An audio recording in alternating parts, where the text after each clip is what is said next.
Ich bin Maria Zielke, Restauratorin und arbeite derzeit an einem Bild in der Gemäldegalerie. Ein ganz besonderes Bild für mich ist der heilige Hieronymus von Jacopo Bellini mit einem augenscheinlich sehr interessanten Erhaltungszustand.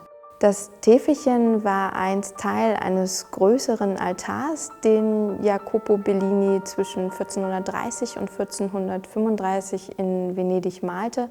Von diesem Altar haben wir auch noch zwei weitere Bilder hier in der Sammlung, die aus dem Mittelteil des Altars stammen.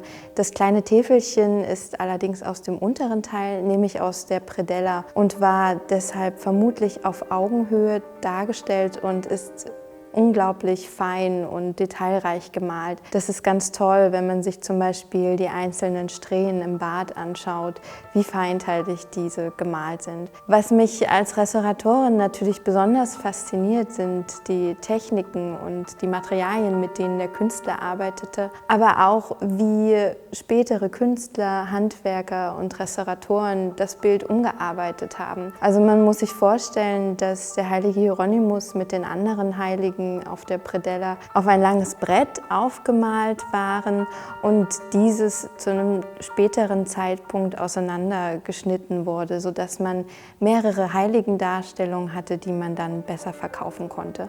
Unser Täfelchen wurde zusätzlich weiter gedünnt und auf der Rückseite wurde ein Parkett aufgebracht, das heißt eine Konstruktion von Holzleisten, die das Bild davor bewahren sollte, sich weiter zu verwölben. In den 1970er Jahren war es dann so, dass sich diese dünne Pappelholztafel doch stärker gegen das Parkett gewehrt hat und sich mehrere Risse in der Bildtafel gebildet haben, sodass man damals entschied, das Parkett wieder abzunehmen.